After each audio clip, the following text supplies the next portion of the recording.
The old house on Elm Street never really slept.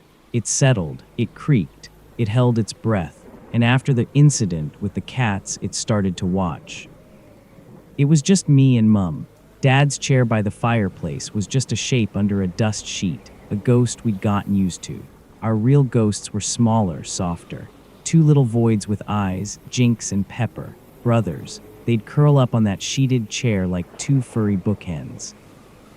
Mum found them, or what was left of them, out by the old shed. They hadn't come in for breakfast, not like them, never like them. She didn't scream, she just folded, came back inside with this awful, empty quiet about her, her hands stained with wet earth. She said a dog must have got them. The scene was messy. We buried them at the far end of the garden, under the weeping willow. The rain helped, washing the mud from our hands, pattering on the little mound of fresh-turned earth. The house felt cavernous that night, a museum of missing things. The first sound came 2 nights later, a faint, hesitant scratch at the back door. Mum's head snapped up from her knitting. We both froze. It was the scratch Jinx used to make, asking to be let in. "It's just the wind," I said, but my voice was thin. "It came again, scritch, scritch, scritch." Mum got up, her face pale. She unlocked the door and pulled it open. Nothing, just the dark and the sighing rain. But on the welcome mat, 2 perfect, wet paw prints. The next night, it was more than a sound. I was getting a glass of water from the kitchen. Moonlight streamed through the window, painting a silver path on the floor, and down that path they walked. Jinx and Pepper. Their fur was matted with dirt and things I didn't want to name. They moved stiffly, like poorly operated puppets. Their eyes were wrong. Not the bright, intelligent green they used to be, but a flat, milky white, like dirty marbles. They didn't meow, they didn't rub against my legs. They just stopped in the middle of the kitchen, and in perfect, awful unison, turned those blind eyes toward me. I backed away, my heart a trapped bird in my throat. I must have made a sound because Mum appeared in the doorway. She saw them. Her hand flew to her mouth, not in horror, but in a terrible, wrenching hope. "My boys," she whispered, and she took a step forward. "Mum, no," I breathed, "don't." But she was already kneeling, her arms outstretched. "You came back. My good boys came home." They didn't purr, they just stood there, letting her stroke their filthy, cold fur. She didn't seem to notice they were ice cold. She didn't seem to care that the air around them smelled of turned earth and rot.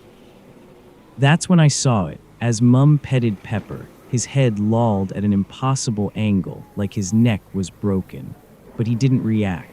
He just kept staring ahead with those sightless eyes. They stayed, the dead things wearing our cats' skins. They'd sit for hours on the sheeted chair, not sleeping, not moving, just sitting. The house grew cold. Food left out for them would be swarmed with flies by morning, untouched. Mum, she changed. She stopped caring for the house, for herself. She'd just sit with them, talking to them in a low, cooing voice. "Who's Mummy's good boy? Is it you? Did you come back because you missed me?" One night I woke to a sound, a low, rhythmic thumping. Thump, thump, thump. I followed it to the living room. The sheet was off Dad's chair, and there they were, Jinx and Pepper. They were butting their heads softly, steadily against the fabric of the chair, over and over. Thump, thump.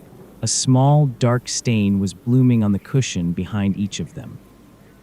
I finally snapped. I couldn't live with these things in our house, stealing my mother's sanity. "They're not them, Mum," I yelled the next morning, grabbing a shovel from the shed. "They're wrong, can't you see it?" She stood between me and the chair, her eyes wild.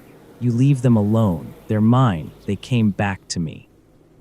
"They're dead," I screamed, the words tearing out of me. "We buried them. I'm going to put them back." I lunged. The things on the chair didn't hiss. They didn't flee. They just turned those milky eyes toward me. I swung the shovel. It connected with Jinx with a sickening, hollow crunch. He tumbled from the chair, hit the floor, and lay still. A sound came out of my mother then, not a scream, a wail, a sound of utter, absolute desolation. And the thing on the floor, Jinx, twitched. It righted itself. Its head was caved in on one side, but it got to its feet, and it looked at me, not with its ruined face, but with the house itself. The shadows in the corner deepened. The floorboards groaned. The air grew thick and heavy. From the chair, Pepper opened his mouth, but the sound that came out wasn't a meow. It was my father's voice, cracked and dry from disuse. "Why," it said, "won't you let us rest?" I dropped the shovel. I backed away, my blood turned to ice. Mum didn't look scared. She looked grateful. She sank to her knees and gathered the broken thing that had been Jinx into her arms, crooning to it. I packed a bag and I left her there in the settling, watching house with her things that wouldn't stay dead. I still drive by sometimes. The grass is long. The paint is peeling. But some nights when the rain is right, I swear I can see them.